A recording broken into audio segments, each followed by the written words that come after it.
is our last session, and I thank everybody. It's been a great day, lots of interesting talks. And now we are on our Dharma in the Modern World. And we have 3 panelists, and we will get started with them. So the first one is Dr. Niranjan Kaur Khalsa Baker, and she's going to be speaking on courageous compassion in the path of the sage warrior. Niranjan is a fantastic scholar, a fantastic teacher. She's very involved with the American Academy of Religion. She has organized panels, and just a beautiful, beautiful person and a great musician. I hope we get to hear her sing. Niranjan, all yours.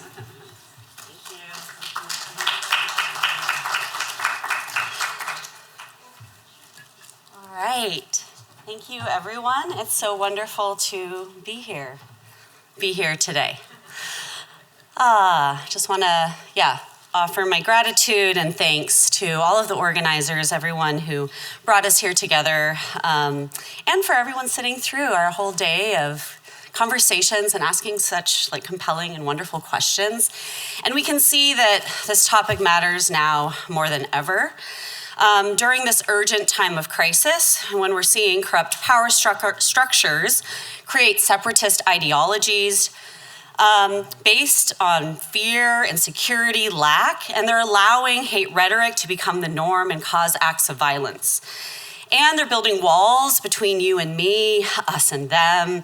We're compelled to start to see others as evil, as animals, uncivilized. There's all of this division that we're seeing, and it's a project of dehumanization that doesn't allow us the space to actually see the reality that we, within the Sikh worldview, that we are all interconnected, that we are all part of an ecosystem, animals, humans, the natural world. And it's this vision of interconnected oneness is what the Sikh gurus taught and what they lived. So this year marks the 350th martyrdom, the 350 years since the martyrdom of Guru Tegh Bahadur Ji, the 9th Sikh Guru. He is remembered as the Shrishti Di Chadar, the shield of humanity, for sacrificing his life to protect the freedom of religious beliefs and practices, not only for Sikhs, but for Kashmiri Hindus facing forced conversion. So my talk today explores the path of the sage warrior, the Sant Sipahi, as a dharam, as a commitment to compassion and courage in the face of injustice. It explores the Sikh concept of sacrifice and approaches to nonviolence and violence within a world of time, loss, suffering, death, a world of harm, a world of violence where there is suffering. And I do so by looking at what is this ultimate goal? It is inner and outer peace and harmony, individual and communal liberation. So in 2017, I traveled to Patna in Bihar for the 350th birth celebrations of the 10th Sikh Guru, Guru Gobind Singh. And he is the son of the 9th Sikh Guru, Guru Tegh Bahadur. Here, I experienced the fertile soil that birthed a wellspring of religious visionaries such as the 10th Sikh Guru, Guru Gobind Singh in 1699, the 24th Jain Tirthankara, Bhagwan Mahavir, in 527 BCE. It was the capital of the Mayuran Empire in 320 BCE that was led by a Jain king, Chandragupta Mayura, who became a Jain monk after his rulership. Nearby is also Bodh Gaya, where Gautama Buddha attained enlightenment.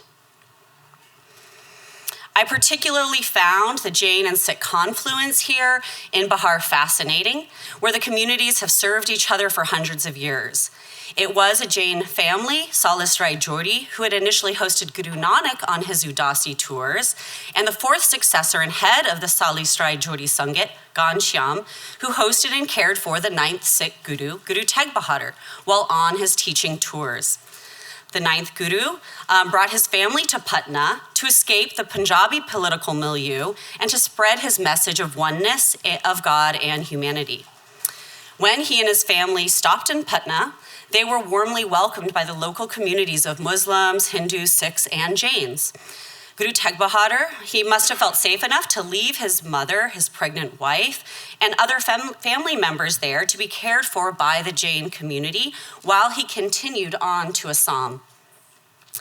The Jain Sangit then donated the Haveli and the land after the birth of Guru Gobind Singh, after the birth of his son, where they built a dharamshala for Sikh travelers. The Sikh author Khushwant Singh, in an article in Ancient Brotherhood, writes, when the 9th Sikh Guru, Tegh Bahadur, was on his preaching mission in East India, he and his family were invited by Salius Rai Jodi to stay in his Haveli in Patna. Salius Rai donated half of his Haveli to build a Gurdwara. On the other half, he built a Shvetambar Jain temple. Both have a common wall. We can see that here.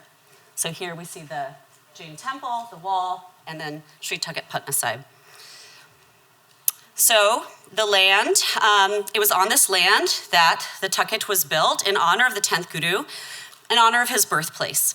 The Tagat itself lies next to this 500-year-old Jain temple that was patronized by the Jain family. When in Patna, I was hosted by a Jain family who brought me to this temple, and there I heard him recount the story, and I was astounded by the historical confluence and cooperation between these communities that I hadn't known about before. I have a video. This is the heritage Jain temple, 700 years, and Salisarai Palace was next to Jain temple, and the guest house you see on the back side. That was first guest house. When Guru Gobind Rai born, a lot of devotees were coming. Salis Rai gave that space for creating a rest house for all the people coming to offer the respect to Guru Gobind Singh Ji. Guru Gobind Rai was the name because of the Salis Rai and Guru Gobind Rai. And this heritage Jain temple was family of Salis Rai. And they say that even, what part of the story that he recounts is that even the son, Gobind, was named Gobind Rai after the family, Salis Rai. And in the Ardas, in the prayer that they say at the end of every service, they mention the family in their Ardas. And here's just a video of, you can hear the music on both sides of the wall. You can see the space and you can hear the music, that confluence.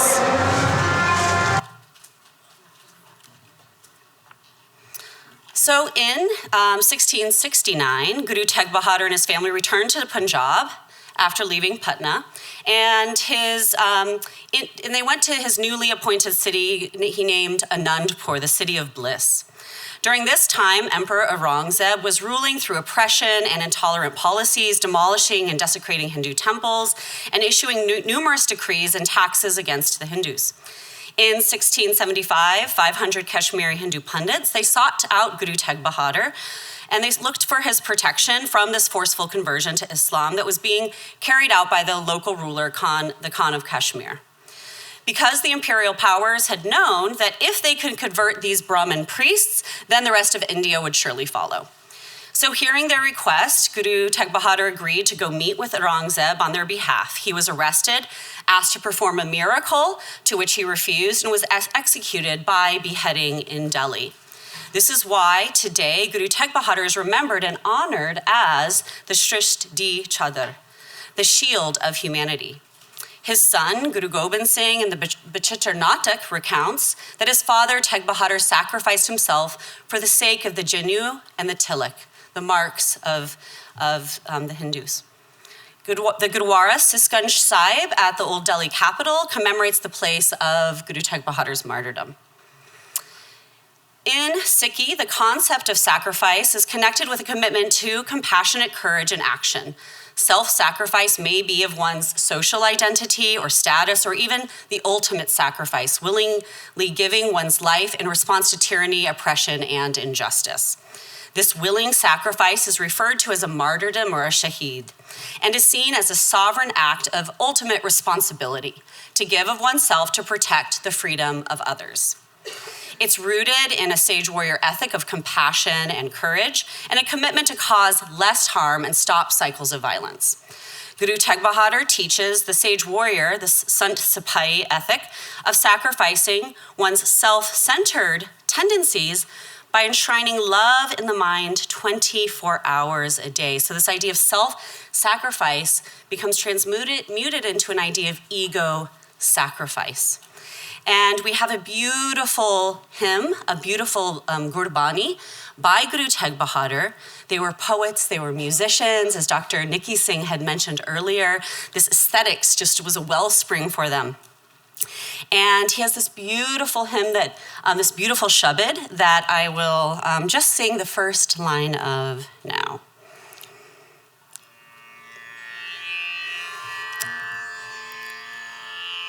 He says, meditate and remembrance, meditate and remember. This alone is your task. Abandon your association with Maya, take shelter in the sanctuary of the beloved. Prabhu, remember that the comforts of the world are false, illusions, all is just appearances. You must understand that this wealth is just a dream. Why are you so proud? The empires of the earth are like walls of sand. Servant Nanak speaks the truth. Your body shall perish and pass away. Moment by moment, yesterday passed. Today is passing as well. And I'm just going to sing that first line. Ram. Rama Simara, Rama Simara, Ram, Rama Simara, Rama Simara, Eha Tera काज है एहा तेरा काज है Ram.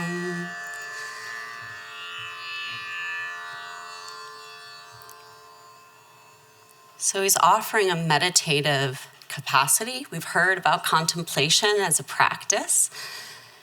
And so it's through these practices of Nam Simran, of a mindful remembrance, that Guru Tegh Bahadur encourages Sikhs to practice a consciousness of ego surrender.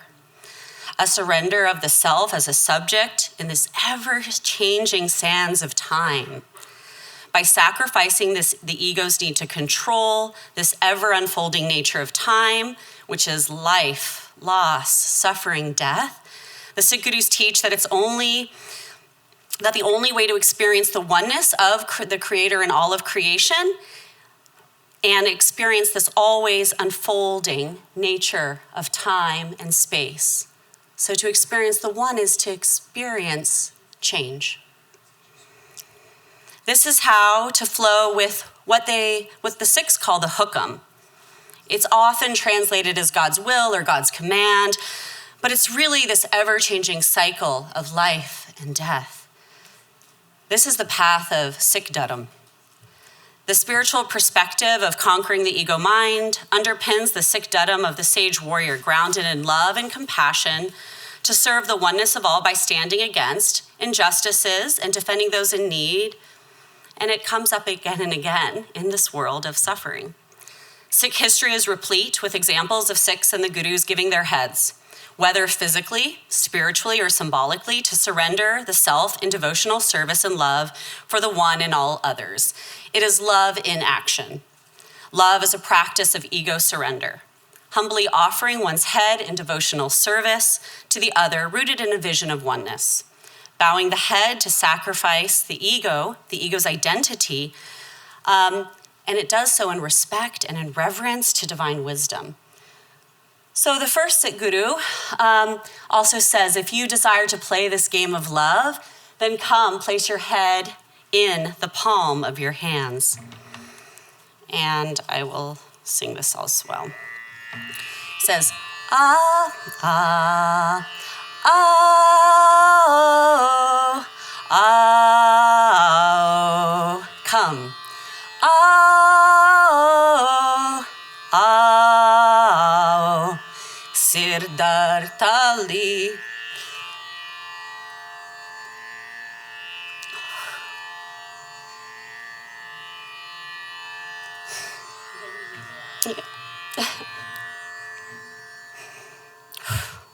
Oh, this happened last time I tried to sing this. It's so profound. It's so interesting. I can sing it at home, but sharing it with all of you, what does it mean to play the game of love? We actually have to bow our heads to one another. So he says, come, if you want to play that game of love, you have to bow your head, put your head in the palm of your hands, and you can come and walk this way. And don't heed public opinion. This is a challenging path. And it's just because I see all of us in Sangat, in community together. And when I see us in community together, it's like very profound to feel the beauty of these words. And what I failed to mention in the last Shabad that I sang was this is the same tune that we remember as coming from Guru Tegh Bahadur himself. So I've been taught in a tradition of memory bearers, of passing on the oral tradition, and actually being able to feel how Guru Tegh Bahadur was understanding the experience of contemplation, of Ram Simar. It's very beautiful. So we think about tradition and how tradition can carry forward in ways that are ever creating, ever evolving. So Guru Tegh Bahadur as well, he says that those who sacrifice possessiveness, greed, and emotional attachment and egoism, they liberate themselves and they free others along with them. And so they both, from the first Sikh Guru to the 9th, they're conveying these similar ideas. So Guru Nanak's teachings of love and ego surrender, they paved the way for the consecutive Sikh Gurus. There were 10 Sikh Gurus. The 5th Guru, he gave his own self. He was also martyred rather than giving in to unjust and oppressive rule. Upon his martyrdom, his son, the 6th Guru, Guru Har Gobind, he donned 2 swords named Midi and Pity, proclaiming that the temporal, the Midi, and the spiritual, the Pity, they go hand in hand. That ego sacrifice could give one political and spiritual sovereignty. So not necessarily just physical, but also ego. It's an orientation, a way of being. So his son, the son of Guru Har Gobind, Guru Tegh Bahadur, he also then ended up having to actually sacrifice his own head for the freedom of conscience and community. Sikh scholar Balbinder Bogle, in his text, in his article, Text as Sword, Sikh Religious Violence Taken for Wonder, distinguishes the Sikh martial spirit as that which, I quote, carries the discipline, devotion, and ethics of a martial art of love. Through the history of the Sikh Gurus, Bogle notes that, I quote, neither militarism nor pacifism were taught by the Gurus, nor asceticism nor pleasure-seeking, but a cultivation of the in-between, a mode of living in the way, hukam rajai chalana, guided by the unbroken rapture of devoted self-loss. While the ever-looming threat of imperial oppression in 1699, Guru Gobind Singh created the Khalsa, the sovereign collective of spiritual warriors who saw the interconnected unity of humankind, Ekonkar, and therefore accepted it as their duty to defend the mutual sovereignty of all communities against violent acts of aggression by unjust rules and oppressive authority. So on Vaisakhi Day in 1699, during the celebration of the spring harvest, Guru Gobind Singh, he cemented this concept of love as a practice of ego surrender into the Sikh psyche when he asked the Sikhs to sacrifice their heads, a metaphor for sacrificing their ego identity, removing their caste and their gender identity markers, and they were born anew. He gave them last names, Singh and Kaur. They sacrificed their caste affiliation, their family ties, their family names, their occupations. They were all now part of this community. They sacrificed their dharmas and their ritual karmas to become the Khalsa, the sovereign, the pure. So not about ritual purity, but about moral clarity. to obliterate these differences of caste, to mix freely where no one was superior, to all eat, and they all actually practiced it by eating out of the same vessel, and finding ways to not have contempt for one another. Guru Gobind Singh says that all men are the same, though they appear different, and this is what Nikki G had mentioned earlier. All men are the same, though they appear different. All human beings have the same eyes, ears. All human beings are the reflection of the one. Recognize the whole human race as one caste. Guru Gobind, he bowed his head, and he also drank that ceremonial nectar, and he adopted the last name Singh. So he became one with the community, and through this act, he sacrificed his defined status as the guru and merging into the community. By renouncing his ego, the Sikhs found freedom from societal hierarchies and became a communal body of sage warriors, the Khalsa, literally the sovereign. And they had a mutual, transpersonal, transformative, shared sovereignty. In other words, the Sikh Guru's response to injustice in the temporal realm of politics, they embodied a dudam of courage and ego sacrifice for the other, a courageous compassion that fights for the well-being of all without destructive impulses of anger, greed, pride, and attachment. So those become thieves that steal from your life when they are unchecked. Only when they become destructive and harmful towards others. So the Twarik Gur Khalsa by Gyani Gyan Singh also recounts how even Guru Gobind Singh in battle, he would demonstrate his compassion to soldiers of the opposing army on the battlefield by tipping his arrows in gold so that the soldiers that were struck by his arrows could use the gold to heal their wounds, give life-sustaining support to the families of the wounded and dead. This example of compassionate violence is a term by Balbinder Bogle that promotes less suffering. He quotes, he says it promotes less suffering overall and roots out tyranny to serve all humanity through what he calls mental ahimsa. On the battlefield, the Sikh Gurus demonstrated how to be fearless warriors who also do not cause fear. This is something that Guru Gobind Singh taught, as well as his father. They acted without enmity out of recognition of a shared humanity. So I come to a conclusion about just contemporary times. To this day, the Sikh sovereignty is underpinned by the sacrificial economy of the sage warrior.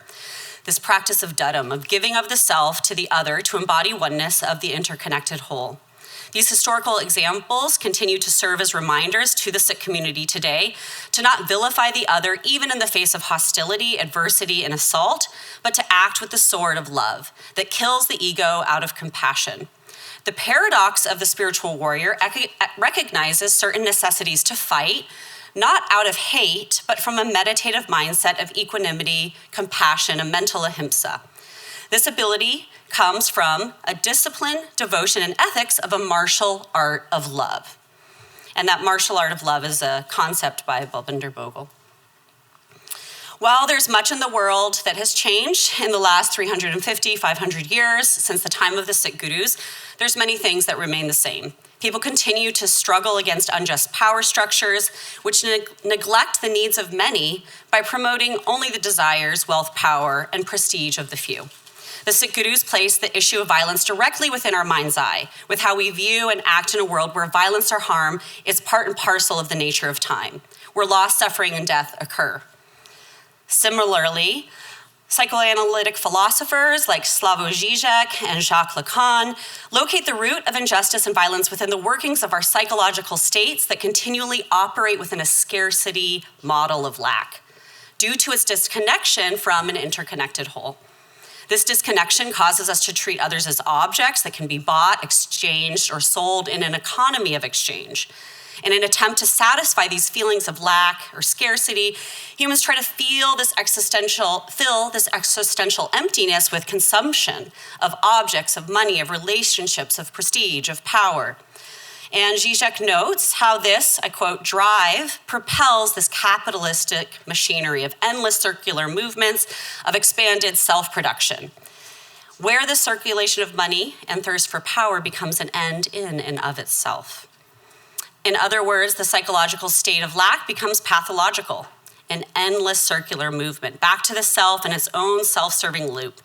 It is this ego-driven state of auto-affection, a concept that Derrida uses, where hate can thrive because others become the reason for one's own lack. That can't be fulfilled. Zizek links this mentality to the economic belief that foreigners are stealing my work, which incites fear, distrust, and violence. So, how to act nonviolently in a world underpinned by action which causes varying degrees of violence and harm, how to reorient our ego-centered minds that continually perpetuate cycles of harm. From the Sikh teachings, we see that the path of the spiritual warrior is a dharam predicated on the cultivation of mental ahimsa, grounded in the ethics of love and compassion, dignity and respect, courage and ego sacrifice, so that humanity may move beyond an ego-centered exchange economy toward an economy of care, whereby it's our responsibility to serve and protect the well-being of our interconnected ecosystem as custodians, as sage warriors. Thank you.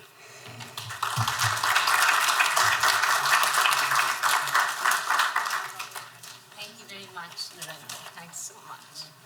It's really wonderful with the Jain context, and to hear the music coming through that historical awareness was really beautiful. Just enriches the Sikh tradition. Thank you very much. Our next speaker is Dr. Kogan Bohanek. He teaches Jain philosophy, Sanskrit, and other South Asian languages at Arantha Institute and CSD. He has students all over the globe. I think he teaches simultaneously, morning, evening, and it's just phenomenal. Oh, Kogan, I don't know how you do it. He specializes in Dharma studies with a focus on philology and the philosophy of religion. He's the author of Bhakti Ethics and has edited several volumes in Jain studies. And I don't know all the many things he's involved in right now. All yours for your talk. You have it. You have the title. Niranjan, that's hard to follow. Thank you. Thank you. I will not be demonstrating any of what Vaishnavas might call anubhav here, where in the Gaudiya tradition, if one starts getting overcome by emotion like that in sadhu sangha, or in relationship darshan with the divine, then actually we repress the bhakti rasa so that we can do our service to the divine, because the service is actually, and that's what I saw Niranjan do, the emotion came up, but she pushed it down so she could do her seva. And maybe a few more lifetimes I'll do that demonstration, but I don't think I'm there yet. Okay, my friends. Nice to be last in the evening. This means that we have quality in the room, if not quantity. The people who stay to the last are the best of the best, I think. So thank you all for staying. My name is Dr. Kogan Bohanek, as you heard.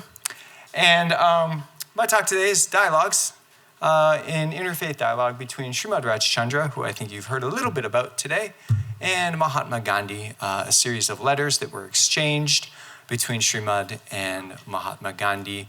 Gandhi left for London to become a barrister in 1888.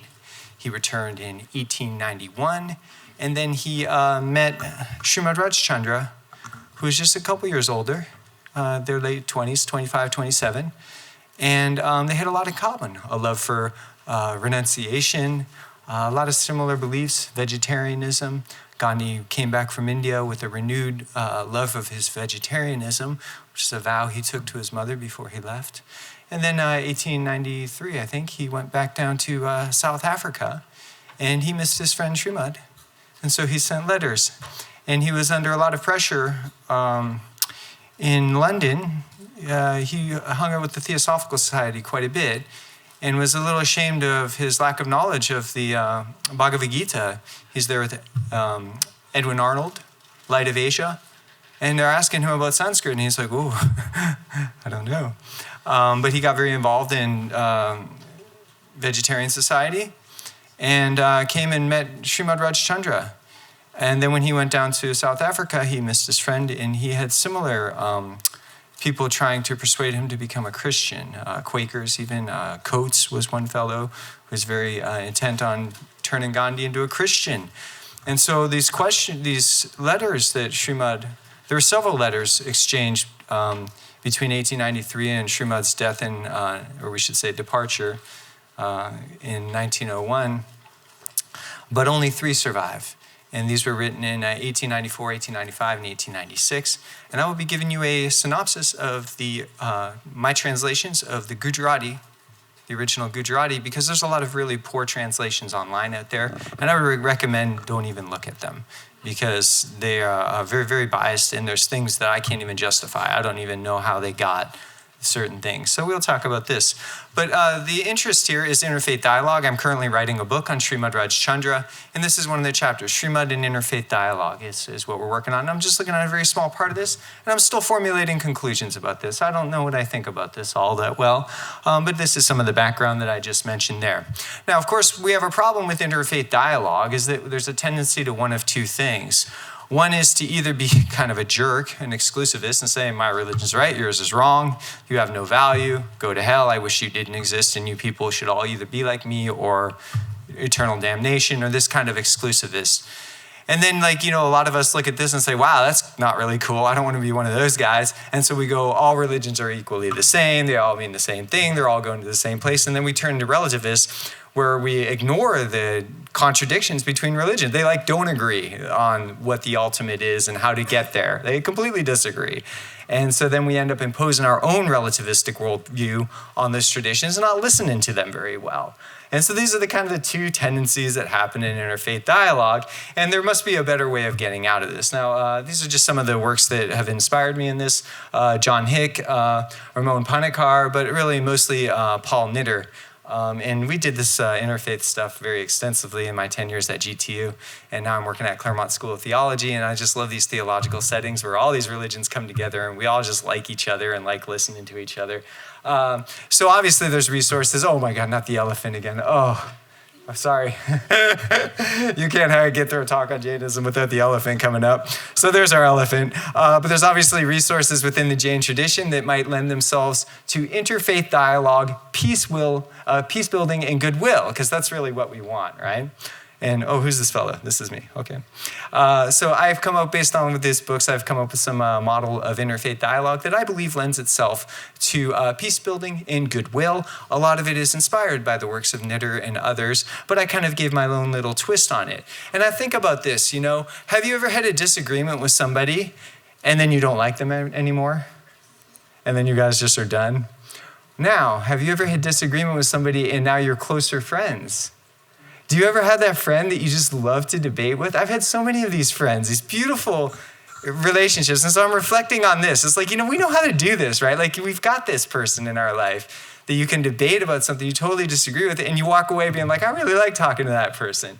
Well, there's a few things that I think are happening here. First of all, you understand the person's perspective, right? You understand their point of view. You're if I understand you correctly, you believe this, right? Yes. And if I understand, you demonstrate to them that you understand their point of view. You represent their point of view in a way that they will recognize, right? Also, I'm very much influenced by Dr. Rita Sharmaji, who's not with us right now. She's not gone or anything. She's just not down here. But I've gotten some of the influence from this. And then another one, epistemological humility. It's okay, I disagree with you. I think you're missing something in your perspective that I'm seeing. However, I'm missing a lot too. I'm just another blindfolded guy touching the elephant too. I don't know everything. This is kind of what I really come to.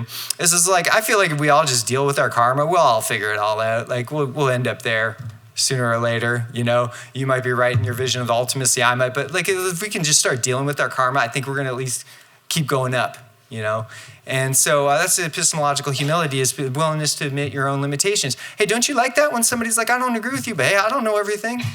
It feels nice, huh? This is very just common sense stuff. Consensual dialogue. Don't just start foisting your views on somebody. Hey, if somebody tells you how they feel about something that's deep and personal to them, and they've trusted you with that, don't just jump in there and start contradicting them. That's rude, right? See if your opinion's wanted. Maybe build off of that. Make sure because all violence starts from a violation of consent, right? And so if dialogue does not have consent, it's a form of violence, right? And the maximum valuation. This is I don't agree with you. I think there may be something in your perspective that I'm seeing that you're not, but I see the value in it.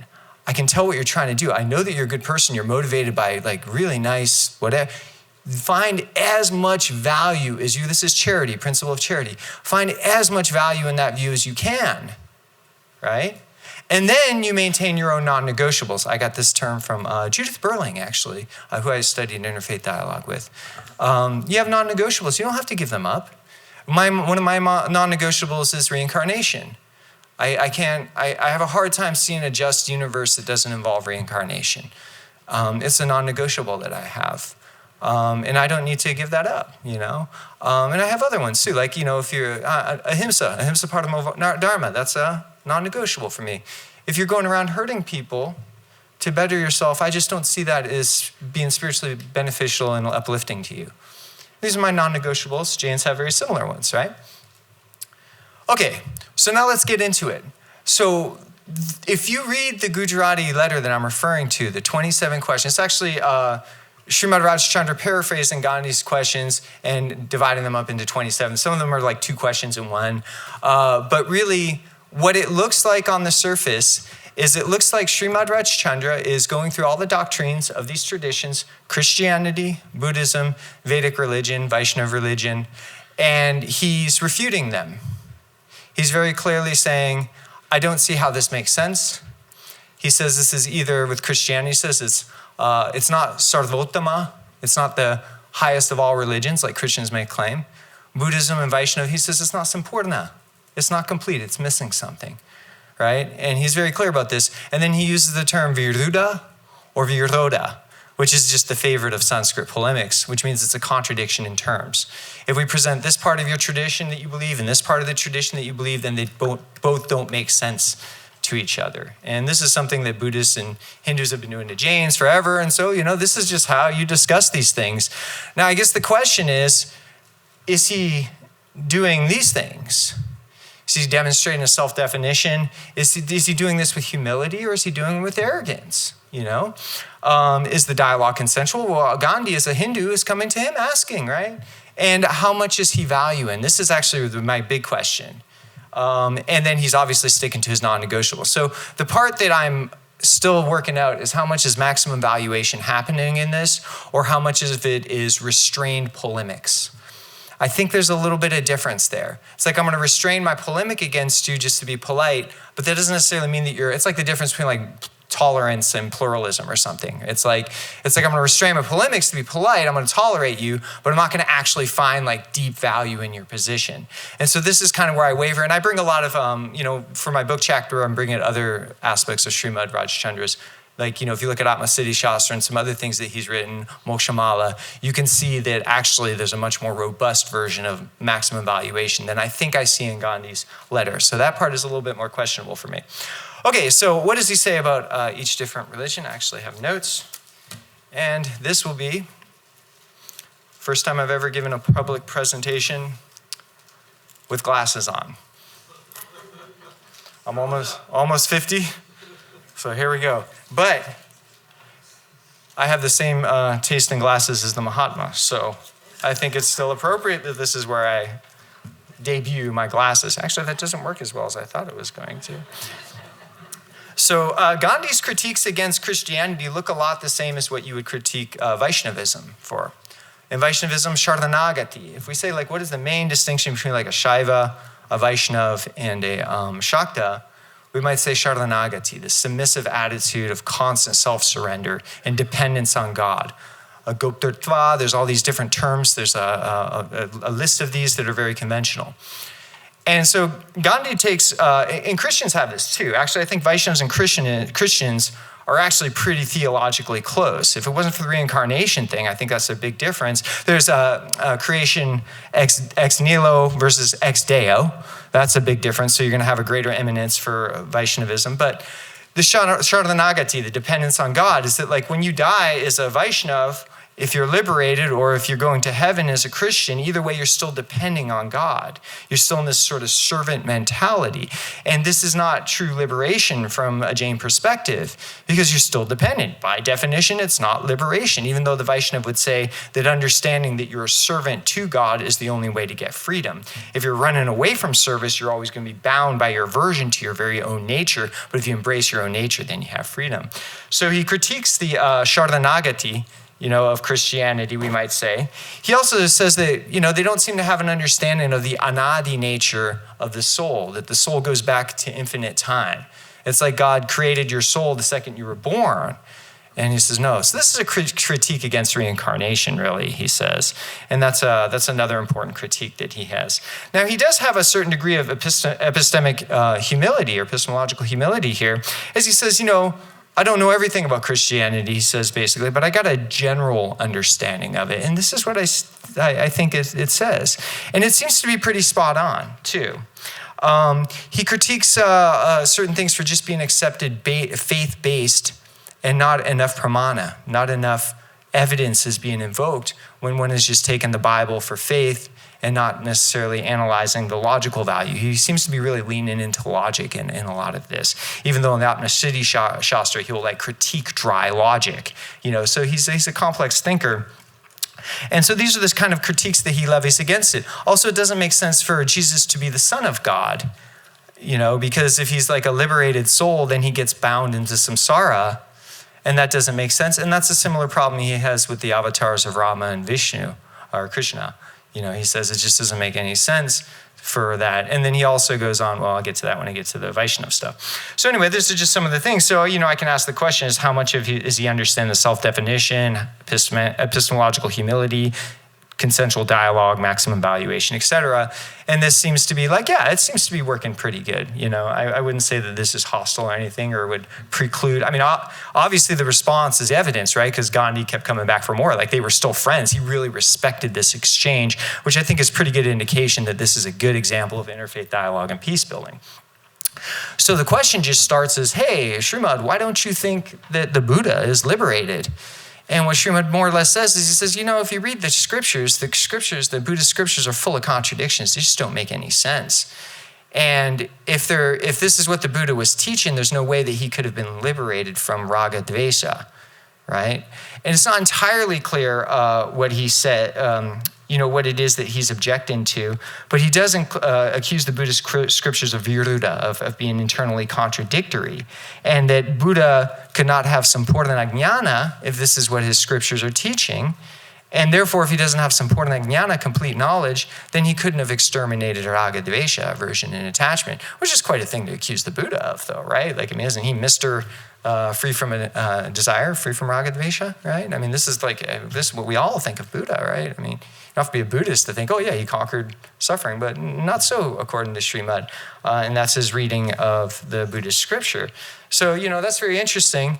The self-definition there is a little harder to see because he doesn't really go into it. It's almost like they started this conversation in the middle, like maybe they had some previous conversation and there was some clarification. Kshanika vada, momentariness, the sort of destruction, of things. He says some things that are a little hard to unpack about how Buddhists believe that everybody will one day be liberated, which might be a bodhisattva thing, I won't be liberated till all beings are liberated. He says, well, this is impossible for all beings to liberate because there will always be bound beings. There's countless beings. And then the idea that everything is destroyed, he critiques. He says, Buddhists think that everything is destroyed and everybody will get liberated. This doesn't make any sense. And I take the everything destroyed to be a kshanika vada, momentariness thing, which I think is abandoned by Mahayana a little bit more. So it's very hard to see specifically what he's talking about there, but he definitely has that critique for Buddhism. Okay, so then there's the question of what is Arya Veda? What is the Arya Dharma? What is the religion of those who are noble? And he says something more or less like, Buddhists, Jains, and Hindus, we all say that our traditions are Arya Veda. But then there's an addendum, it's like a two-part question.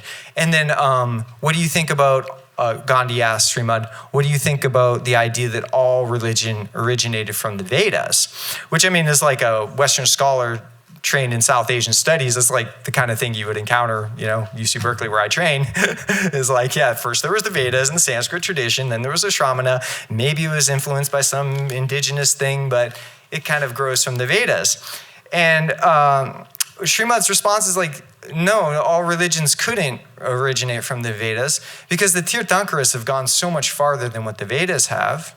I'm not sure if he's talking about Veda Samhita or Veda as a general term for Hindu Dharma, because that's often how it's used. But he says the Tirthankaras have said so many things that far surpass what's in the Vedas. And it's not possible for something superior to be grown out of something inferior. And so therefore that wouldn't be possible. So that's really what he's saying. And he also critiques the idea that like just because it's the oldest doesn't mean it's better. Old is not gold, you know. It's quite possible. And then he goes on to say that himsa dharma, violent dharma, and ahimsa dharma, both of them are anadi. They've been going on since beginningless time, you know. And so even if Tirthankaras came like a little later than, you know, Vedas, or Mahavira came later than, you know, Veda Samhita or something, it doesn't really matter because the age of something has nothing to do about its authority. So that's kind of what he says about the Vedic tradition. All right, now Vaishnavism. This is very important to remember that Srimad was a Vaishnava. His father was a Vaishnava. He saw himself as being a Krishna Bhakti guru. That's what he wanted to do. But then he had I'm not sure if conversion experience is too strong, but he eventually came to embrace, and this is how he got famous, was as a Vaishnava poet, right? Kavi, is because he wrote so many beautiful poems about Mahabharata, you know, and Ramayana. So he had a deep love for Vaishnava Bhakti, and I think he maintained this. I do a lot of Vaishnava Jain stuff too. I've written 2 papers on that this year, I think. And so he's got this really nice liminal, and then actually Agas Ashram, a lot of Vaishnavas see Srimad as his guru, right? So it's a complex relationship, and so in some ways his tone becomes a little softer. But he does critique the idea, and this is a common Vaishnava idea, that souls are part and parcel of God, that we're all part of God. And he says, well, this doesn't make any sense because then God would be bound in samsara. How does that make any sense? Virduda, contradiction again. So he accuses of that too. And then he also accuses, he criticized, I hear you, the idea of pralada, that the universe is then turns into samaparinama, right? And he says, well, dravyas, padarthas, they can't disintegrate, right? Because they're eternal. So this idea that everything can kind of turn this homogeneous goo and then absorbed into God, and then he says the pralaya doesn't make any sense. He favors the utsarpani, avasarpani model of the Jains. So, I should have that slide. So he has, and then he criticized, he says, oh, Rama and Krishna are Ishwarda. Don't get me wrong. They are Ishwarda, but he's using the term Ishwarda in the Jain sense. That means they have a pure soul, right? Like, so technically, you guys are all Ishwara once you're liberated. And so this is just kind of what happens here. So that's kind of how he deals with the issue there. All right, so in conclusion, he really leans in on this idea that religious truth claims should be taken seriously, and they should be treated as if they're plausible, and they should be tested with pramana, and that we shouldn't just blindly accept anything. And this is what he really sees himself doing. We might even see this as an epistemological non-negotiable for Srimad. And he's just really being fair. In a sense, it's like he's treating the religions like he himself would want to be treated, with a very rational analysis of their treatments, right? And so that's kind of how he does it all. And he says that, unless you can prove things, then you might be believing adharma as dharma, and you might be led astray. So he very much defends that epistemological position. And he does make some open in that, with behavior, we can see that somebody's liberated. And he doesn't restrict it to the jinnas per se. It seems hard after reading this that he would allow for Buddhists or Vaishnavas or Christians to be liberated because they don't have the complete knowledge. He says that knowledge is the state of the soul, and if you don't have knowledge, your soul is not shining through, as Raja said. It's being obstructed by karma, and if you don't have some point of that knowledge, then your soul is still restricted. He says that, but then he also says that bhakti helps even illiterate people attain jnana, right? So the bhakti actually purifies your jnana, and then your jnana is what leads to liberation. So there is some sort of very generalized ideas that do kind of seem like they might be applicable in what seems like an otherwise somewhat polemic, restrained polemics, or maybe it is a more maximum valuation, or maybe it's just too small of a sample to make that conclusion. I'll have to look at his other writings to get a more comprehensive idea, because I do think he does a lot of valuation in his other writings. Okay, thank you all very much.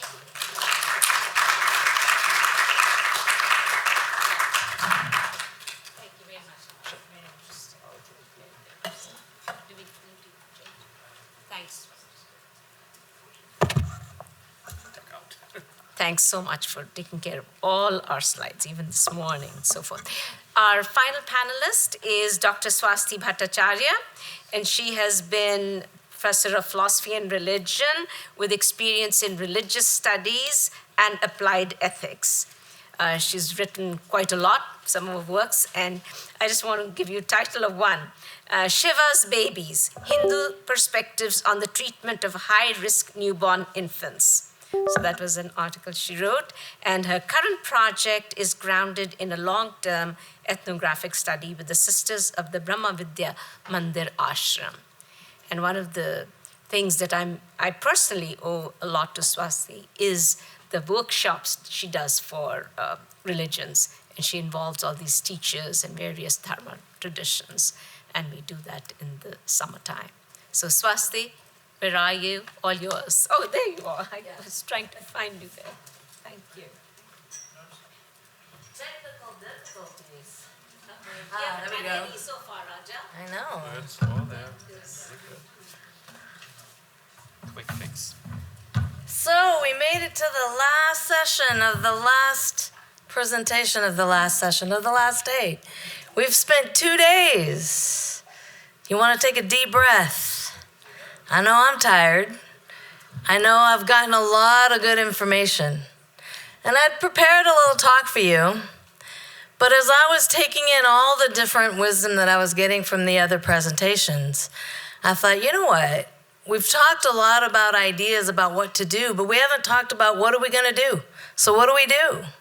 Right? Several of you students have mentioned how we're living in difficult times. I mean, I know, I'm sitting at home in Hawaii, sitting at my desk writing. I listen to the news and I start getting really depressed. And it's like, I can't make a difference. What am I going to do? And my project keeps me going. They talk about walking on for peace, and I was going to change the title to Walking on for Truth. Because what does that mean, and what can we do, and all the stuff that Gandhi and Vinoba taught. So Vinoba Bhave was a follower of Gandhi, and he was his spiritual successor, is what many say. And he had this community of women, and I can talk about them. But what I want to do is, so I'm an applied ethicist. Did I say that already? Applied ethics is about how we make decisions. The decision itself, and then the process of making decisions. And then from then, what do we do? How are you going to walk on from here? You've heard some really great ideas about how to think about the problems of the world. What I want to do is give you some time to think about what are you going to do. Because something I've learned from the sisters, when I get really frustrated and I'm like, but you don't understand, you live in an ashram. You don't understand what it's like to live outside. And it's only now that I'm starting to realize, oh no, they understand. They understand that we are but a blip of a blip on an iota of time. If you think cosmically, right, there's all this stuff going on cosmically. We're trying to make change. We don't see it. One of the people I interviewed, I said, you've worked for peace all your life, and the world is such a mess. Don't you get discouraged? And Naran Bhai Desai, somebody that Chris mentioned, said to me, well, do you care? And I was like, of course I do. And then he was like, well then. And so one of the things about this of walking on is you do what you can do. The Gita talks about doing your dharma. And we had some great talks about what that means. What is your duty? What is your calling? What is the thing that you can do well? You do that to the best of your abilities. And then you let go. Because you can't be attached to both the good things and the bad. Peace isn't going to come in this lifetime. I hate to say that. But I doubt it, right? There's going to be many lifetimes, but does that mean I'm going to stop working for it? The sisters know, right, that peace isn't going to come, but they keep moving on. They keep walking on. Walk on, walk on. And what are those things? So what I want to do, I'll talk about those if we get time, but what I really want to do, Nirmal is one of the women that walked for peace for 12 years, but she always liked to turn it back around to the people that would come talk to her. So that's in her spirit, that's what I'm doing. So what I want you to do is pull out a paper or your phone. I know now I take notes on my phone. Go to your note section, so do that. This is a participatory thing. You have to work now. Because it's about what you're going to do, right? We've got you've heard some fantastic ideas. You know, the tension between being in tradition, like Professor Clooney was talking about. You're standing in a tradition, and yet you're pushing back against it. But you got to know who you are and what tradition you're in before you can push back. You know, Confucius talks about at 80, he could follow his heart's desire and not extend the bounds of propriety. But that means you're engaged in the process of figuring out who you are and how you're going to be and who you want to be. You know, what was said earlier about who we want to become. We can influence that by the choices we make, but we have to be in a thoughtful process to do that. And you've got lots of stuff that bombarded you. So here are some prompts. What are you walking away with?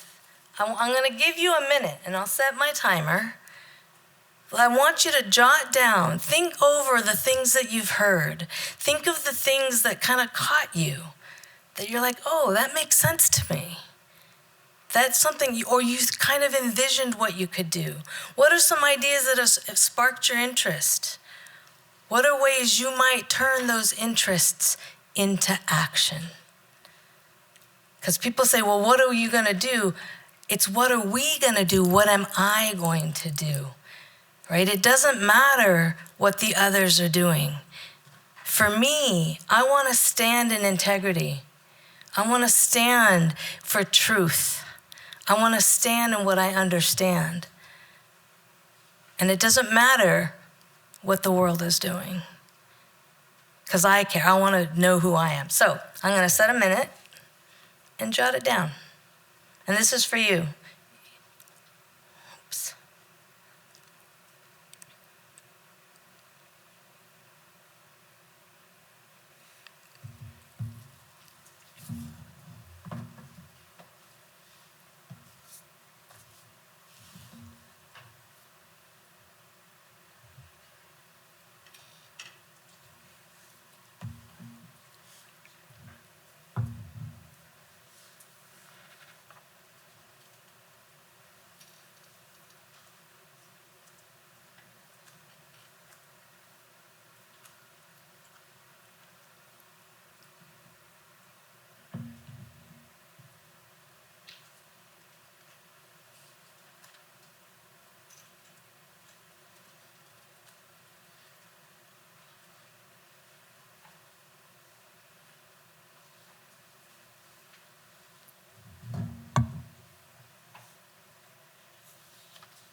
That was a fast minute. All right, now what I want you to do is look over what you've written and think about what's something in there. Why is it meaningful? What can you do with that thought? What is an action you can do?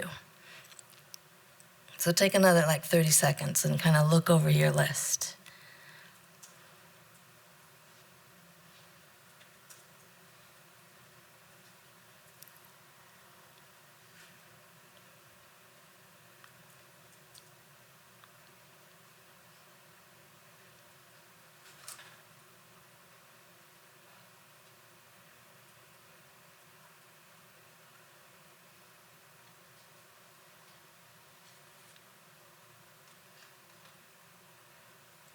Okay, and before we move on, I just looked at my notes and I had even highlighted it. Everybody's been thanking Veena, Dr. Howard and her team, and I actually can't, I'm remiss to not have added to that, because some of you know how much work this is. And I will say I personally am so grateful, because for the last year and a half, I've been kind of a hermit in the cottage behind my brother's house, just writing and writing and writing. And that's all I do. And I can go days and not even leave the driveway, because I'm just so focused on writing. And this has been such a treat. And that's why I said I got all these great ideas that I want to think about and process them. And this is just giving you a start, hopefully. Right? I mean, obviously, you're not going to be able to process everything you've learned over the last day and a half, but gives you an idea and something to start with. So what I want you to do now, so thank you, Veena, thank you, Raja, for all the work, the whole team. I mean, we've had good food, good time. We're exhausted because of all the great ideas that we have. So it's very meaningful. And again, I am particularly grateful because I've, like I said, been in kind of isolation, and so it's nice. All right, what I want you to do now is split up in 2s and 3s. I mean, next to you or, maybe behind you. And this is so that you can share with people beside you. What is it that you came up with? What is it, one thing that you can do to work? We've been talking about peace and dharma, nonviolence and ethics and justice. What is one thing you can do to contribute to the peace and nonviolence, to justice in your sphere of the world now? I'll give you 5 minutes, 3 minutes.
Started it. Damn it.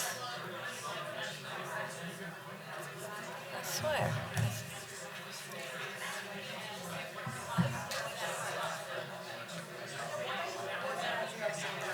Like that.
So another 30 seconds and we'll come back.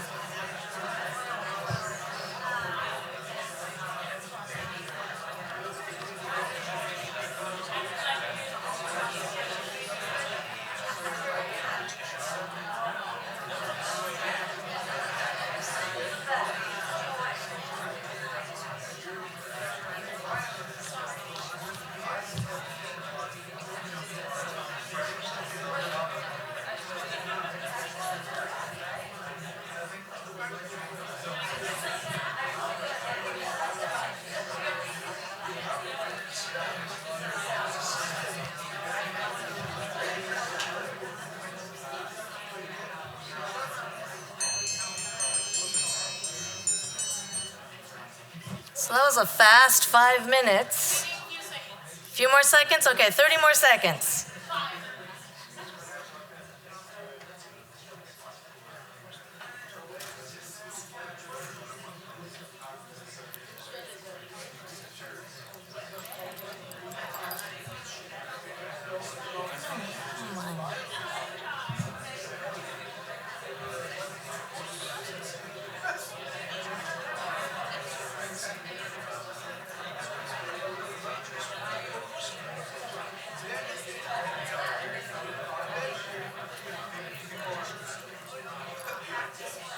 Okay, that was more than 5 seconds.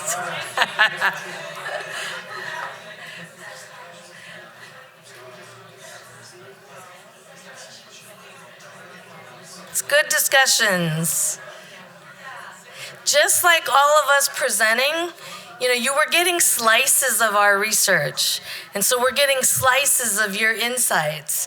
And so I'm cutting it off, just like we all got cut off. Although I didn't, because I decided to use this time this way. I hope in the end that you find this useful. Because, the only way we're going to change our own behaviors and the only way we're going to figure out what we can do is if we think about it and do it. And I've said this recently, and I wasn't going to say it today, but I'm going to. The world is the way it is often because of the choices we make. And that's a blanket statement that doesn't work for everybody. I mean, there are people in abusive situations. There are, so I want to give an acknowledgement to that, which is very important to understand. There are people who can't control the situation they're in. I'm not talking to them. But most of you, maybe not even all of you, most of you are sitting here. You can make choices. Our country right now is choosing to have the Second Amendment be more important than the lives that are being killed by guns, right? And that's a choice that this country has made. People don't just die by gunshot. That's because we've made choices. And something that has become really important to me is what choices am I making? That doesn't mean you're going to be perfect. I've told my niece, she's 18, I want to respond to you in love. I always want to respond to you in love. And then she'll do something that pisses me off. And I yell at her. And I drop her off at school, and I'm driving home, and I'm like, well, Swasti, that wasn't love. So what are you going to do? So when I pick her up, I say, I told you I want to respond to you in love. I really do. And I'm going to fail at it sometimes. We said several times in different talks, this is a process. It's not an event. Being true, figuring out who you are, that is the most important thing you can do. And then figuring out how you can live in the world that you want to live in. You help make that happen. And when it doesn't, you keep trying because that's the world you want. Now, I'm saying that in a tradition of peace and justice. I'm saying that to a room of people that I presume prefer peace and justice, prefer nonviolence, right? Because you can say, I've never told my students, go change the world. Timothy McVeigh changed the world. Charlie Kirk has changed the world for many people. So how are we going to change the world? Think about what you're going to do. And so I always say to make a positive difference in the world. So I want to give, I could keep talking, I won't. I don't want to put anybody on the spot because some of this stuff is very deep. And like with Narinjan, we get emotional because this is so important. It's not just stuff that we talk about and philosophize. This is about your life and the world in which you're going to live and your children. And if the world lasts long enough, we have control over that. Does somebody want to share? I don't want to put you on the spot, but I want to give somebody an opportunity who would like it.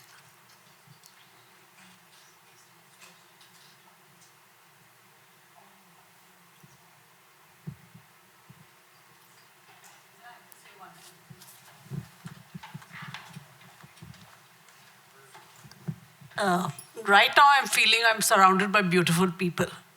So thank you. Thank you.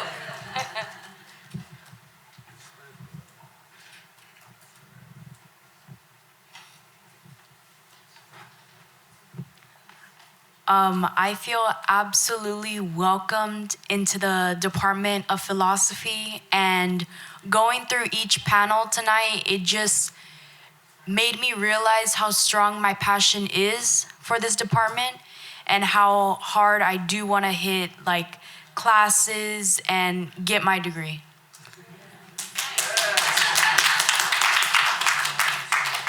And you're saying that to a person whose department was cut and position was cut, right? So I'm an independent scholar because they cut it, but you can see why you see everybody in this room knows this is so important, right? You can become a CEO, you can become a physician, but if you don't know who you are, you don't know where you stand, you don't know where your lines are, it's really hard to act in the world, or you'll do actions that aren't mindful. And so hopefully you leave today with a renewed sense, and you see we've been doing this for years, right? I'm what, 63?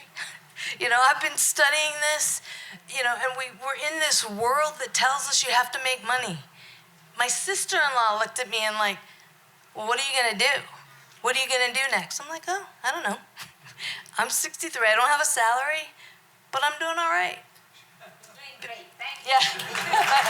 So, all of you.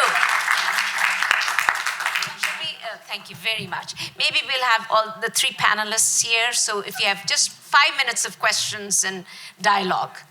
So, okay. So, will you all three, Niranjan and Kogan, where are you? How do we turn this off? Oh, you know what? So, and I'll just run around with this. What happened to our third panelist? Did he disappear on us? 5, 6 minutes. Yeah, that's it. We can't go anymore because we have the concert coming. Okay, guys, quick question. Come on. Yes. Sorry. Thank you, Swasti. I just want to continue on to what you asked us, that what are we going to walk away with? I'm not going to talk about what I noted. I just want, because I hopefully will continue in academia if my job is not cut, is that every conference should end like this. In the end of every conference, we should have what you did. That's what we need in academia. So thank you so much for doing that. And that's one thing I would walk away with. Any other questions, comments?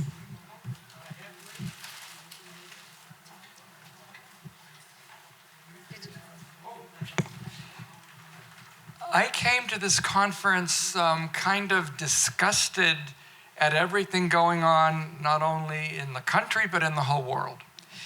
But in the 24 hours since yesterday afternoon, I've really got to thank every single speaker and every single question that came from the community, because I feel animated to actually take up the challenge of doing something and not just being sad, depressed, and angry at what we have as a dysfunctional government that is so antithetical to every single thing we talked about these 2 days.